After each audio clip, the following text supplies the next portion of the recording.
I wish someone was, at the bus station going like, welcome to L.A. Yeah. This is a business. Like every other business. Treat it that way. Hi, and welcome to Hollywood Game Changers. I'm Judy Kane, and I'm so excited because my guest today is a dear friend of mine. He was a top model. Of course, you can tell he's gorgeous. He now works as a image consultant and a branding specialist. Everybody, this is Tom Burke. Hi. Thank you very much. Great to be here. Very exciting. Are you excited? Okay. Tom is amazing. Tom, you grew up in Chicago. Right. Mm-hmm. With brothers and sisters. Two sisters. Two older sisters. Which he said to me one time, what did you say? That your sisters were so mean to you, they would bring my brothers to their knees. Oh, God, yeah. And my brothers were mean to me. Yeah.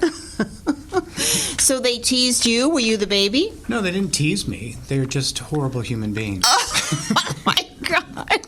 All right, do we need to cut that?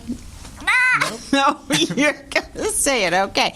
All right. So, and then I have another fun fact. I'm telling you, it was really hard to find info on you. Of course, if you do Google Tom Burke, up comes his Castable Actor, which is an amazing. We're going to get to that in a moment. But I want to talk a little bit about your beginnings. Okay. So you were a swimmer? I was a swimmer, in high school and part of college. Yeah. Were you like a breaststroke? No, or? I was freestyle, and I was a sprinter. A sprinter? Yeah. In the water? In the water. Uh-huh. Yeah. So you were fast. I was fast. You were fast. Yeah. And how did that come about? Well, I spent every day of my childhood at the country club swimming. That was my life. Really? Yeah, and then I became a lifeguard. That was my first job. Oh, I can totally see you as the hot lifeguard. Twirling my whistle. Uh-huh. Yeah, it was awesome. Oh, my God. And how was that? What do you mean? I mean, just like... It was awesome. I loved swimming. I loved being outside. Mm-hmm. Do you regret that now? God, with the skin thing? No? No. You still... I still swim every day. Wow. Yeah. That's great. That's your workout? No, I also go to the gym. Mm-hmm. I am clutching on to whatever I had. I will not let go yet. But so I go to the gym and I swim. Yeah. That's amazing. Commitment. So I know that you were a model. How did you become a model? I mean, you were a really successful model. Yeah. Well, I was. It was awesome. Mm-hmm. I was in Chicago. I was doing the show The Fantastics. Oh, okay. And singing? Yeah. Wow. I didn't know you sang. I moved to New York to actually be a Broadway star. I had no idea. I did a number of off-Broadway musicals. This is, I also bury the lead. Right. I also danced with a company. I had no idea. Yeah. I try everything. If a door opens for me, I walk through it. Mm-hmm. I, don't just like... A lot of people have that kind of like, this is what I'm doing. Right. I don't believe in that. I believe like to try it all. But I definitely wanted to be a Broadway star. Wow. I was discovered doing that by my first Chicago agent, Shirley Hamilton, which everyone from Chicago knows Shirley Hamilton. Is that the name of the agency? Yeah, it was, the woman. It was her agency. But I wasn't with her very long because I was whisked off to New York. I see. And so I started working there, but my parents would not let me go. I had to... They wouldn't let you go to New York?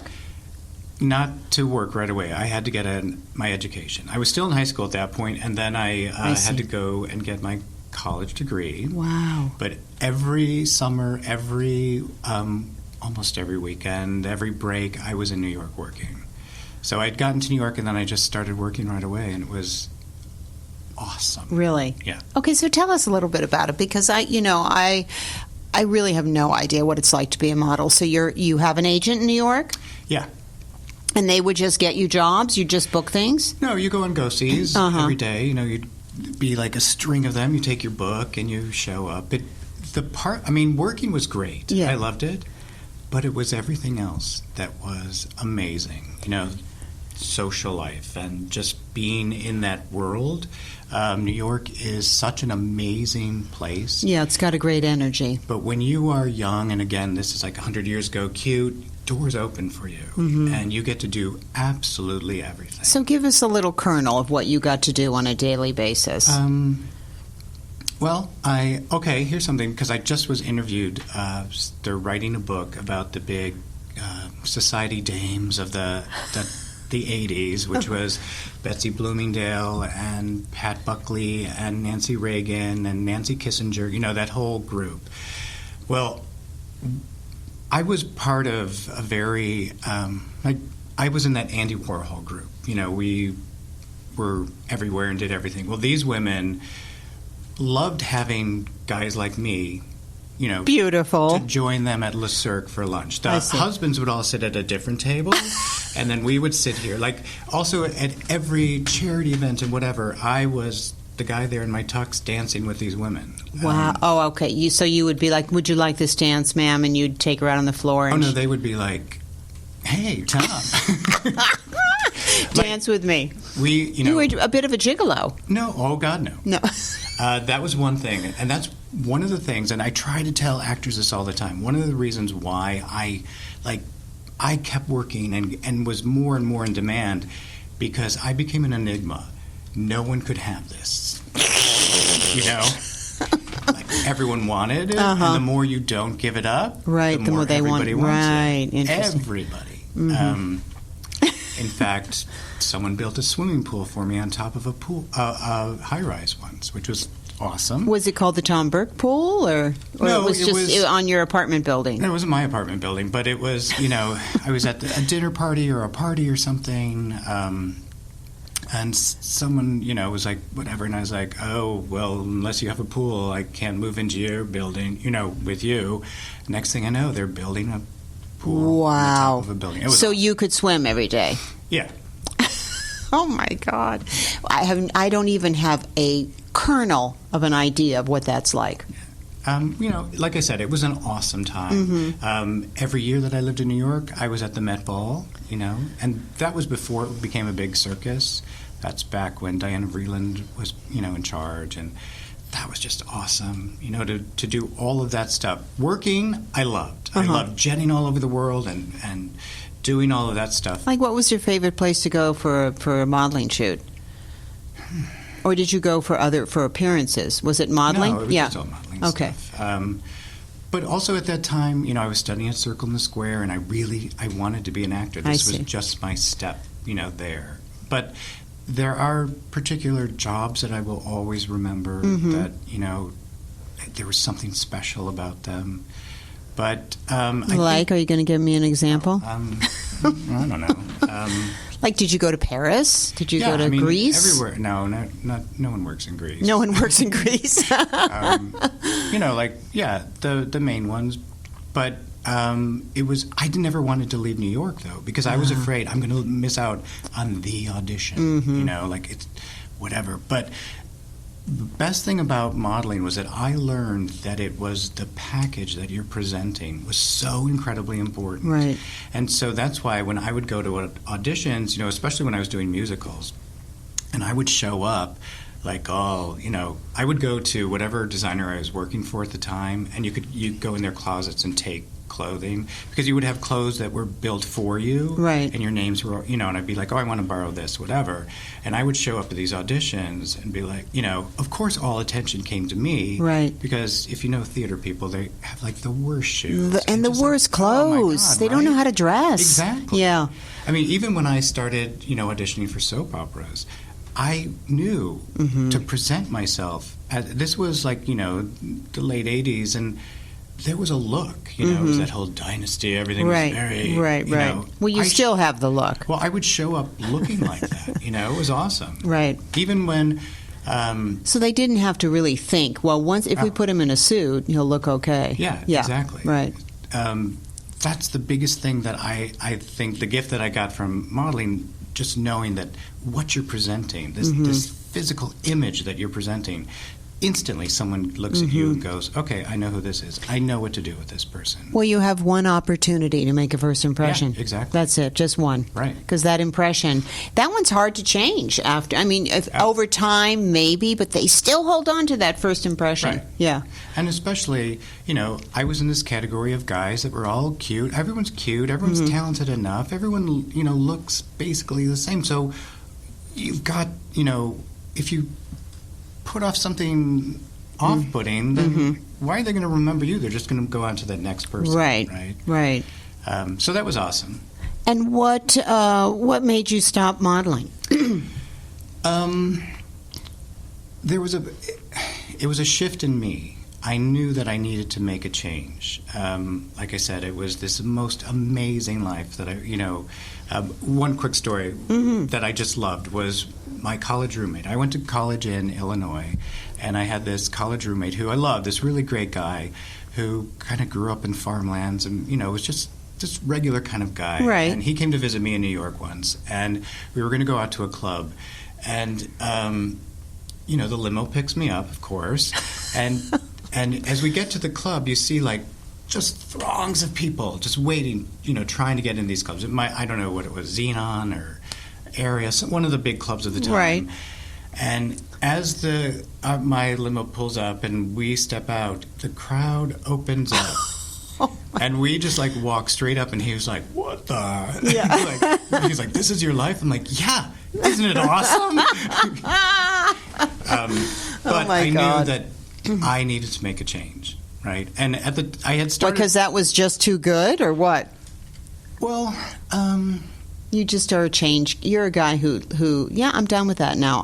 It's almost like you succeeded you got to the top of the modeling profession. So now it's like, well, what else? What other mountain can I climb? Well, that's definitely it. Yeah. I also have this whole thing that if I'm, I can't be the star. I want to move on. I want to be the star of something else, which I admit that, and I am okay with that. A lot of people aren't okay with that, and they just keep struggling, banging their head against walls, But I knew that I wanted to make the change to L.A. In fact, I was flown out here to do one of my first screen tests. Do you ever do screen tests? Those were awesome. I didn't do a screen test. I tested for a pilot. Yeah, those are awesome. Yeah, I don't remember there being a screen.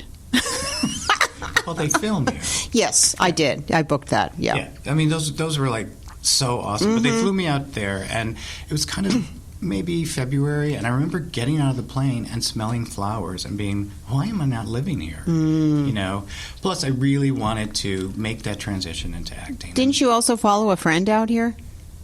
I thought you said your best friend moved out here. Yeah, it was a big transition of friends went different places, and I was like, wait, why am I staying here? Why am I in New York? Even though I adore New York and I loved every minute that I was there, but I knew I also had to make a change. I was, when things are going that well, and I also was raised in a certain way, and I was kind of,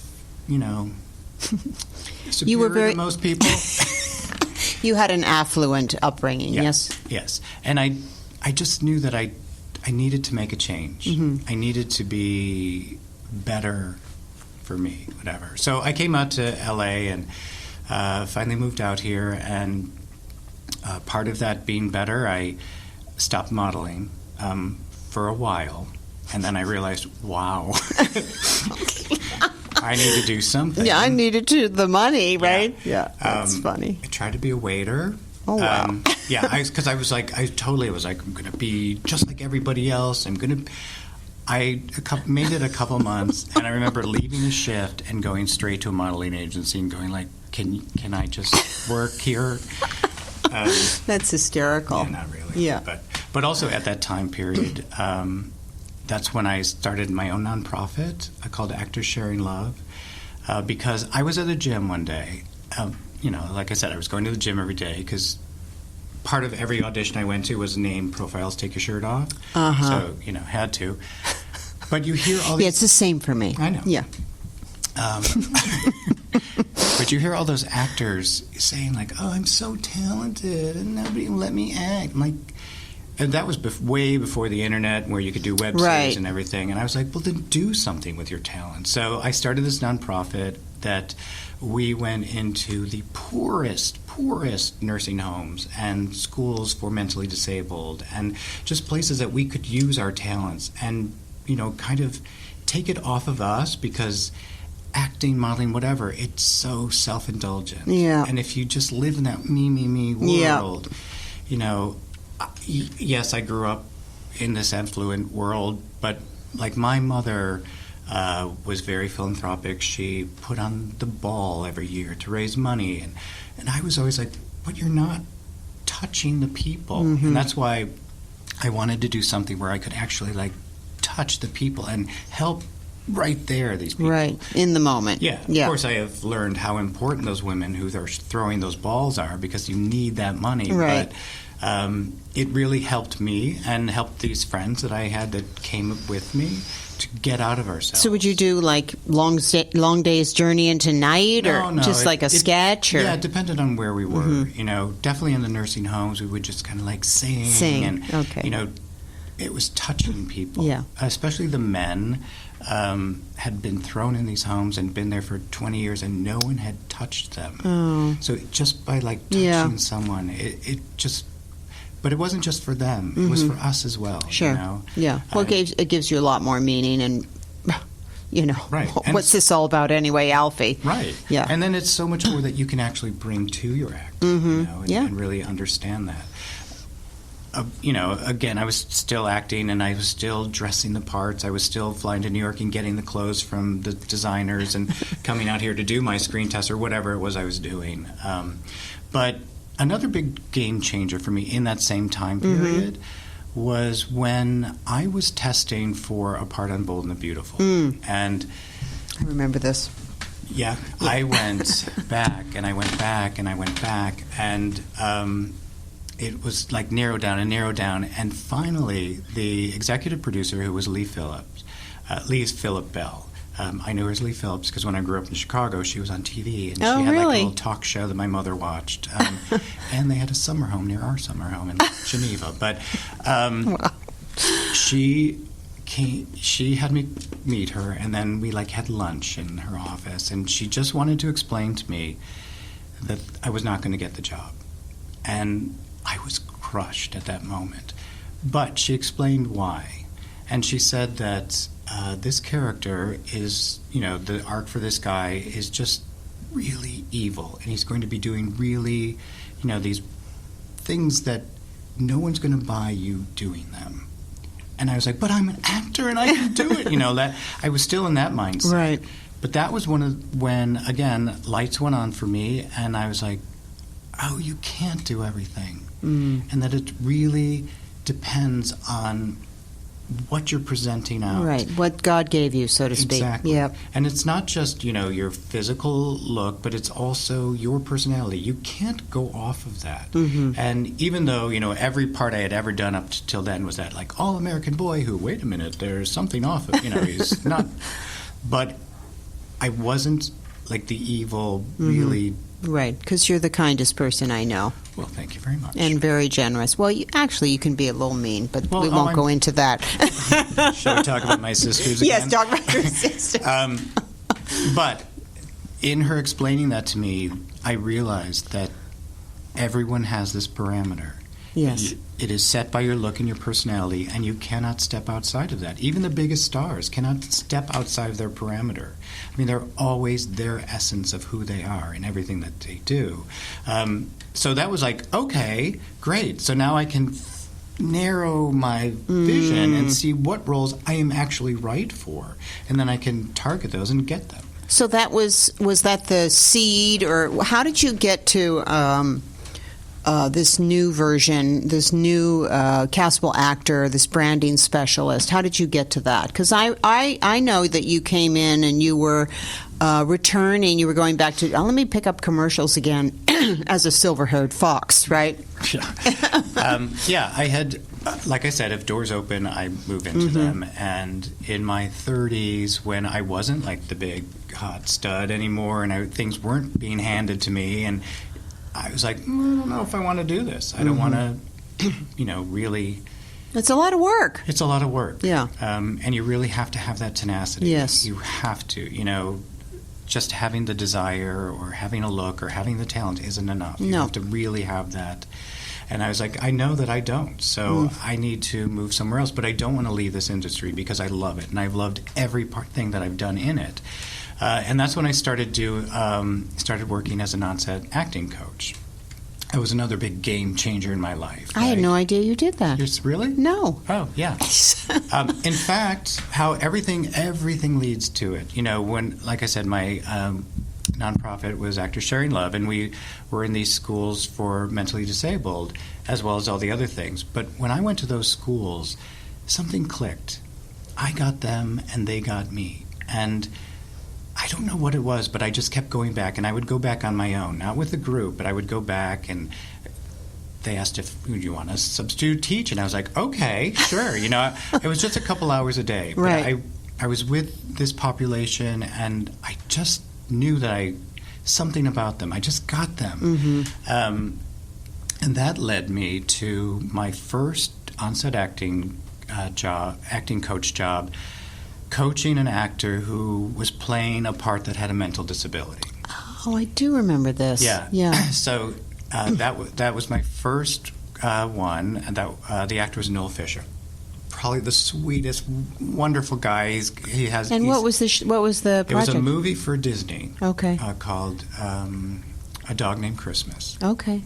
But then that led to another job, and then another job, because no one else was doing this. Right. I was so entrenched in this world of mental disabilities that I could, differentiate between, being on the spectrum with autism to, Down syndrome, to whatever it was. I knew how they spoke, how they thought, whatever. And I just started doing more and more research, and I loved that. I loved doing that. But that also taught me so much about the industry as well, because I was a part of it from writing the scripts, because the writers had, to deal with me, be like, no, that would not happen, or whatever, to then casting. That's when I first started working in casting, to, rehearsals, and then being there from the very first moment to the very last looping reel. Right. So that was amazing to be a part of that. Oh. But then I got to the point of, you're spending 3 months in Regina, Saskatchewan. You're like, as much as I love Regina and the people there are lovely, it was like, I was tired of, that. Yeah. And I was back, I did some jobs here. A lot of the jobs I did, they're actors. You have to sign these NDAs, and can't really tell anyone that you're doing this because they're winning some award for it. They don't want to know that someone helped them do it. Sure, right? So sure. I was like, well, okay. So you weren't getting any kudos for sure, Not that other I than wanted just the kudos. self-satisfaction. Yeah. Right. But it was just like, okay, whatever. And then it was that point where I was like, okay, what's next? What's the next door I'm going to walk through? And that's when I was like, you know what? I kind of miss being in front of the camera. So let me try that again. Which is when I came back and thought, okay, I'm going to try some commercials again. And then realized, I don't want to do this again. It's too much work. Was it me? Did I turn you off of commercials? Not at all. In fact, I came and I took a one-day thing with you and the Wednesday workout, right? It wasn't that yet. Was that intensive with Mariko? Mariko, right. Yes. And I knew Mariko in the 80s when she was casting with Danny Goldman. Yeah, exactly. Who turned 80. Is that right? Wow. He turned 80. Okay. Just had a birthday. Happy birthday, Danny. Happy birthday. Yeah. It's a good thing I was 14 at the time. That's how I met you, and I was like, wow, I liked the way you approached it. You taught from a place of kindness. And I was like, that's how I've always approached everything I do. It has to be in this genuine, I want the best for you. Right. And that's why even, in the things I'm doing now, in this amazing class that we're teaching, really you're wearing that thing, it's from a place of kindness. I want people to succeed. I want them to get the opportunities to work. But they won't if they don't treat this as the business that it is. Well, it's, to me, and Tom's talking about a class that we do here at Keep It Real Acting called Really You're Wearing That, which is basically a image clothing, deals with, from the head to the toes, about how you present yourself. But it's one of those things where for years I thought, well, people know how to dress, don't they? I just assumed that everybody knew how to dress for the part. And the truth is they don't. They don't. Yeah. I loved it, when I was working because I knew how to do that, and I Right. was booking the jobs. The other guys were clueless, Right. and so you don't get that instant, like, oh, I see this guy as that. Right. Because ultimately, the people who are watching the tape or watching you in the room can't really, and I don't think it's our job to expect them to imagine us looking different. Right. It's really not their job. We have to show them that that we can step into that role because we've already stepped into it. And also, there are so many actors out there, and Yeah. if you don't present that marketable image, the Right. person right behind you Is going to. Yeah. So why are they going to spend their time going, Right. oh, I can develop Yeah. this person? Right. No. The next person is already Yeah. what they need. Right. That's why it's so important that people understand that, Yeah. which is my latest thing to do. I Yeah. want people to get this. So, so the Castable Actor, which is your branding class, how did that come about? Well, it goes really back to New York. Right. I got it back then, and it kind of bothered me. Like, why am I working and no one else is? I didn't, of my friends and Yeah, that bothers me too. well, no, the people, my friends, the people that I was, No, I was totally in hear you. classes Yeah. with, Yeah. my actor friends, the model people I don't really care about, but I mean, we were all like, I'm getting this, job. Cutthroat. Yeah. But I wanted them to get it. So just like now where you put on a web series, show people your marketability. Right. Let's put on a show. Let's rent a theater. We had some money. I had some money. Let's do that. Let's write a show specifically for you. And then let's package you in the right way. Right. So I had started it back then with my friends. You need an agent? Great. Let's put on a showcase. Let's showcase you as what you should be. Wow. So You were philanthropic even then. Oh yeah. Yeah. But it was also like it was that community thing, Right. and I No, wanted I know. everyone to Feels great. succeed, Yeah. and I didn't want to be like the only one succeeding. I wasn't that guy. Right. Yeah. It wasn't until I got here to LA where then I realized when I was going to auditions, and it was always the same group of guys, and we were battling for those. One or two parts. Right.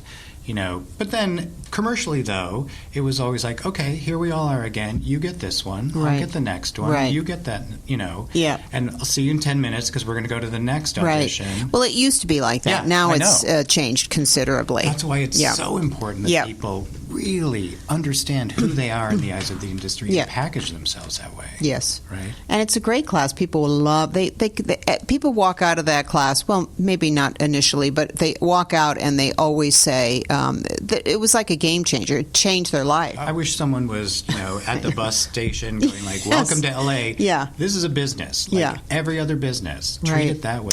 Okay, we're back, but we never really left. So the class, the Castable Actor, that you teach at Keep It Real Acting came about out of all of this wealth of knowledge that you have and desire to help people. Right. So now you've become this branding expert. I have. You have. It's amazing. And just to give everybody just an indication of what this class is, and you can talk about it too, please chime in. So there's about 12 people, and you individually go through each person and you help uncover their type and their marketability and their brand Right. and the types of roles that they should be submitting for, Right. which is, oh my gosh, it's so invaluable. It is, and it's so important that actors really turn the camera around and see themselves in the eyes of the industry. Right. Not in their own eyes. Not in their eyes of this is what I want. Or Right. not in their mom or their girlfriend or their boyfriend's eyes. They have to know exactly what does the industry see in you. Right. How can they take you and put you in specific roles? Right. Because as I said earlier, where I thought, oh, I can do everything, Right. until that producer was like, no, you can't Tom, play a you villain. can't. Yeah, There are certain things that you can do. right, Know that, target that, and then you can actually work and create a career. right. So that's what I, really hope to do in these classes. And it's great in the class because the rest of the actors in the class become the eyes of the industry. And they get, Oh. because you never know that one of those people might be a producer or director 3 months from now. But it goes back to that thing, where you have that one chance to make a first impression. Everybody forms an opinion of you the moment they see you. They do a quick, it's almost like a RoboCop, up, down, it's a scan, and they, form their opinion of you. But especially a casting director or a director or producer, immediately. Right. Which is why you have to present yourself and dress in the category. There are uniforms for every category of role. You have got to dress that way. But then you also have to learn how to get your brand across right away so that instantly, not only can they see the type of role you're right for, but then know what you're going to bring to it so unique and so special. Your personality. Exactly. Yeah. Which is what I teach in my classes, how to get that person. I always say, so the good news is you all have what personality. The bad news is you have to access it immediately. Right. So many people, the actors that I see now, they come in one after the other, all trying to be what they think they're supposed to be. Which is then it's basically, what are you exuding? Desperation. Yeah. Right. Yeah, which is not appealing. Not at all. But once you figure out through my Castable Actor exactly who you are and how you can then best package yourself, the next thing you have to do is move on. First of all, learn how to dress it. Right. Absolutely. Which is funny because I think I've already said this, but I think actors think they know how to dress. Some people are like, wow, that was great. Good job. And the rest, I'm like, really? You're wearing that? I know, right? Which is why we have that class. Yeah, all day long, actors now are texting me pictures of themselves. Like, in the can I wear this to, whatever, or is this appropriate for it? And pretty much every time I'm saying, take that off your body. Yeah. What are you doing? They need help, which is why we are here to help them do that. Yeah. But then, once you figure out who you are and the roles you're right for, then you learn how to dress the category of those roles.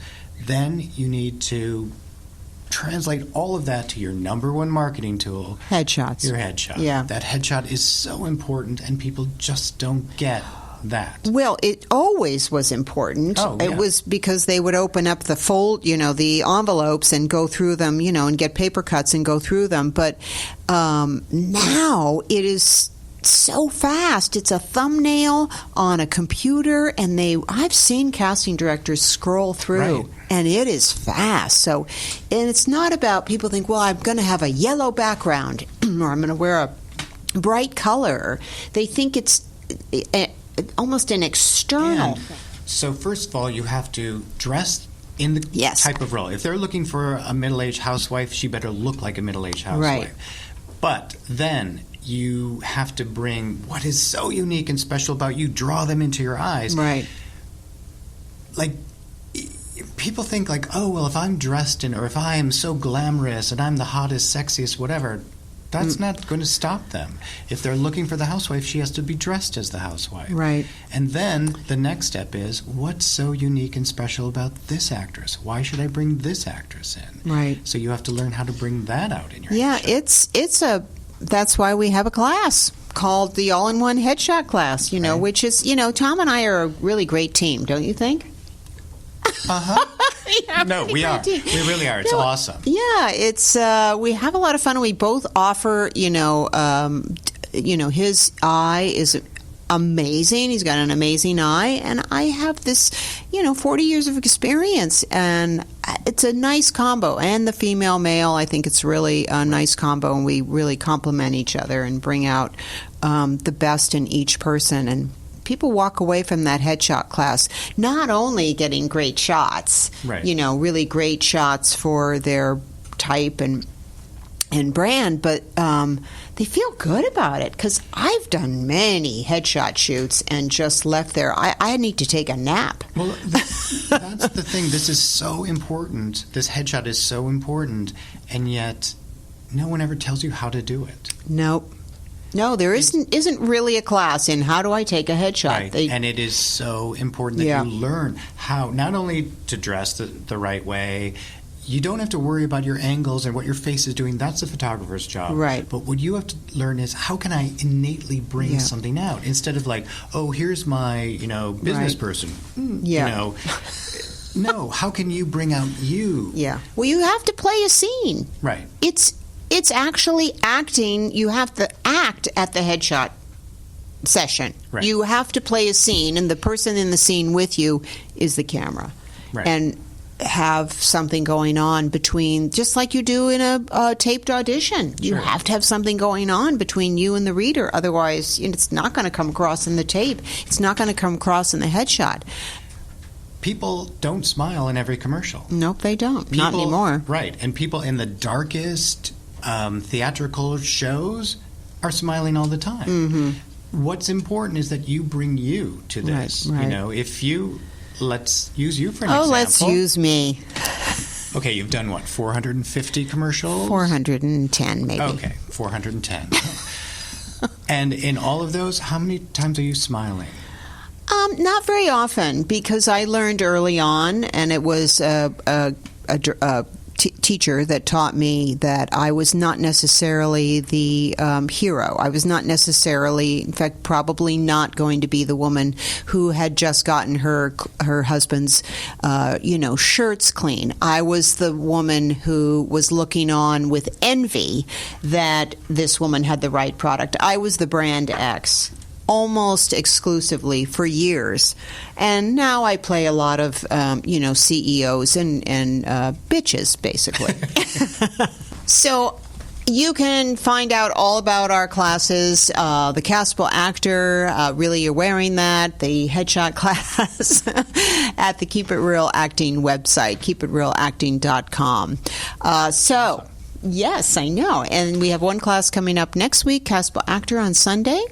And then the following week, Tom and I teach Really You're Wearing That. So Right. check it out. Come and figure out who you are, and then come back and figure out what to wear to best market that. It would be the best thing for you to do is, figure that out in 2 weekends. It's only a couple hours. And the Castable Actor is $80. The Really You're Wearing That is only $60. So for $140, you could save yourself millions. And you will make that back like that.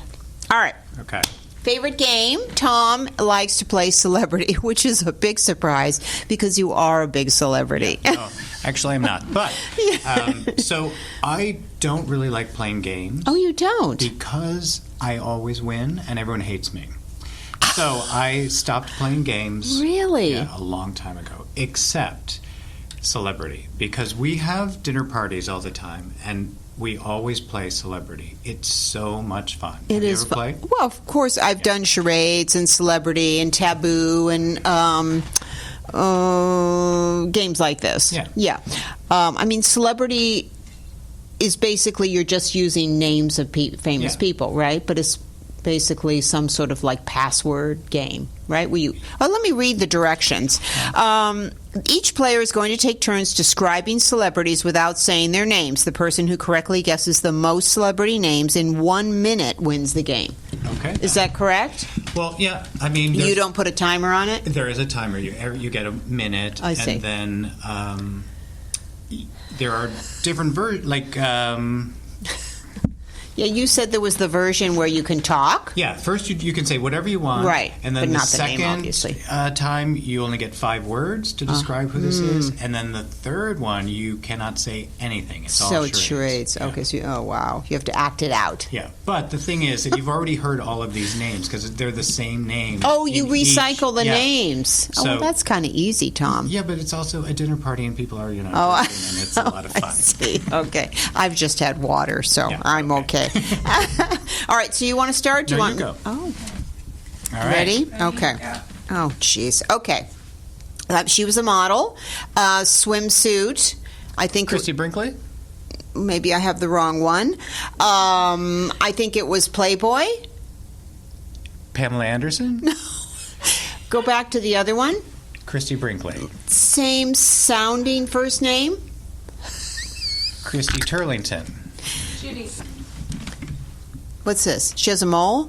She has a dimple? Oh, and she's from Chicago. She's from And Chicago. her daughter is now a big model. Okay. Right? Kaya. What's her name? And she's married to... Cindy... No, Yes. Crawford. Yes. Yeah. Oh, my God. Wow. Do I keep going? Yeah. Okay. You've got a minute. Oh, okay. I thought this. 15 seconds. Okay. Big. Tom Hanks. Yes. Oh, God. Stop the clock. I have to get it.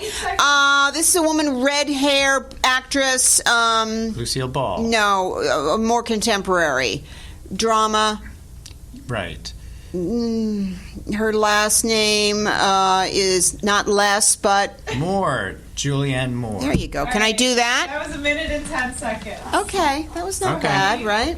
How many did you get? 3.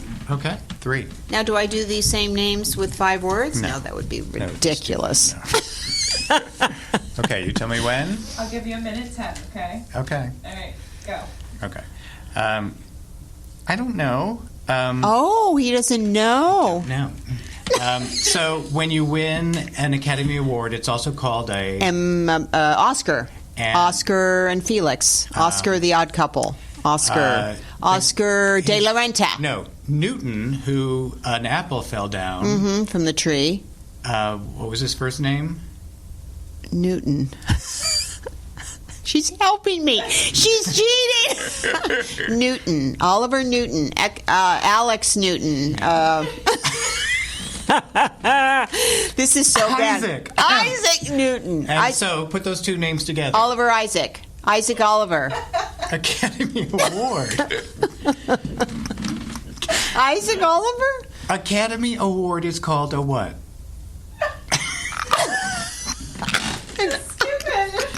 An Oscar? Yes, Oscar Isaac. Oh my! Who's Oscar Isaac? I know that's what I said. I don't know who Oscar Isaac Okay, is. next one. I don't know. What's this color?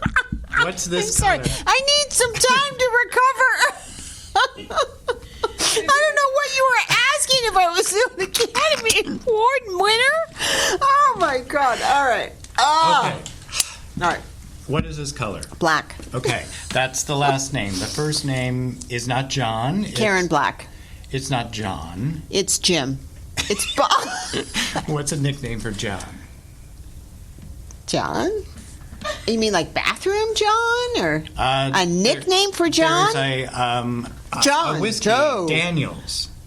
Daniels, Jack Daniels. So- Jack is a nickname for John. Yes, where are you from? Jack Black. Jack Kennedy. I did not know that Jack was a nickname for John. Yes. I thought they were two separate No, names. not at all. Jack and John. No, no. I had no idea. Hey, Jack, but you're really John? Yeah. Who knew that? Does Well, I everybody did. know that? I'm sorry. I did not know it was a nickname. Okay. We're at like what? 5 minutes, 40 seconds? Done with the timer. Okay. Do it again. Another one? Yes, please. Okay. I'm so... What is this? Rain. Yes. Rain. Oh, she's not. Okay, that's the first name. Rain. Uh-huh. Second name is Who picked these celebrities? Rain Phillips. no, but you're close. Rain. So the soccer ball, Tom Hanks in that movie. Yes.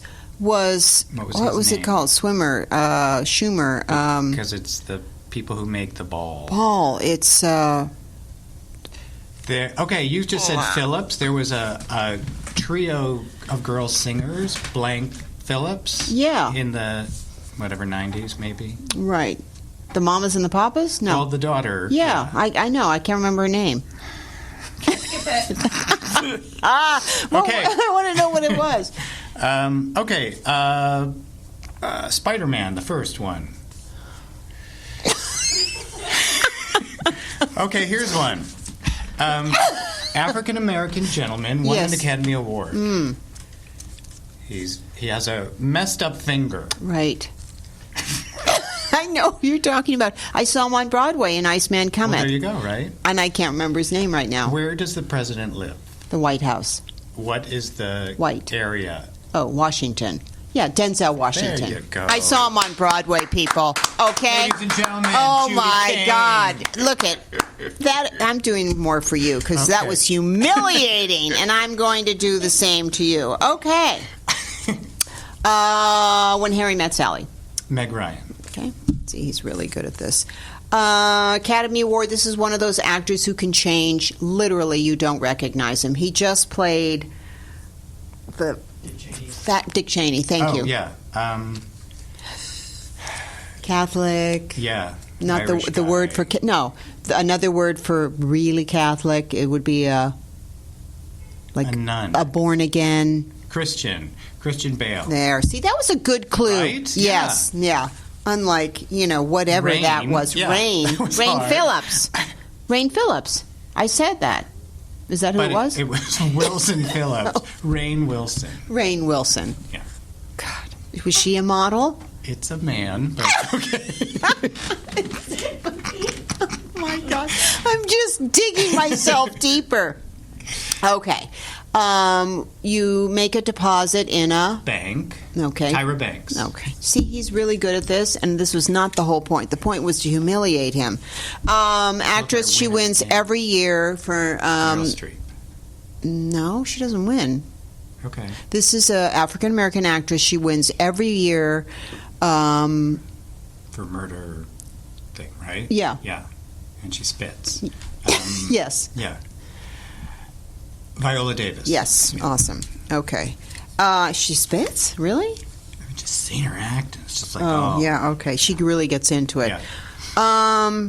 There's no way that I can make him say that last you word. Nope. No way. Okay. I hike past his house. He George had- Clooney. Ryman Canyon. Yes. Everybody? Yeah. Yeah, everybody knows, right. Okay. Oh, God, how do you describe her? Asian actress, didn't win award, but really cute. Charlie Brown character, the Sally? girl. No, Charlie Brown character, right? That's a Charlie Brown character. I thought you were going to say a different type of Charlie, too. Charlie Brown character. Lucy. Yes. Lucy Liu. There you go. See, I Yeah, know how to yeah, give a yeah. good I clue. know, yeah, I don't okay. just you look at you like really. Okay, large You're wearing hips. Latinx, large hips, known for her hips. Hips or Yeah. butt? Butt. Okay. J-Lo. Yeah. 'Cause See, hips are different than your butt. No, it's not. Yeah, it is. It's all the Hips same. are like, ooh, honey, do something. Uh-huh. Butt, you're like, ooh. Really? Implants. Yeah. But I don't think she had No, she implants. didn't. That's just But natural. everyone wants it. Yeah. I love this guy. This guy's he has a Turned Up Charlie as his new show. He plays a DJ, African American guy. He's done a ton of things. Weird name. He's not American. Yeah, he's British, Okay. probably. Olio, that guy? No, No. I would not even know how to give you a clue for this first name. Starts with I. Yeah, that's not going to happen. Oscar Isaac.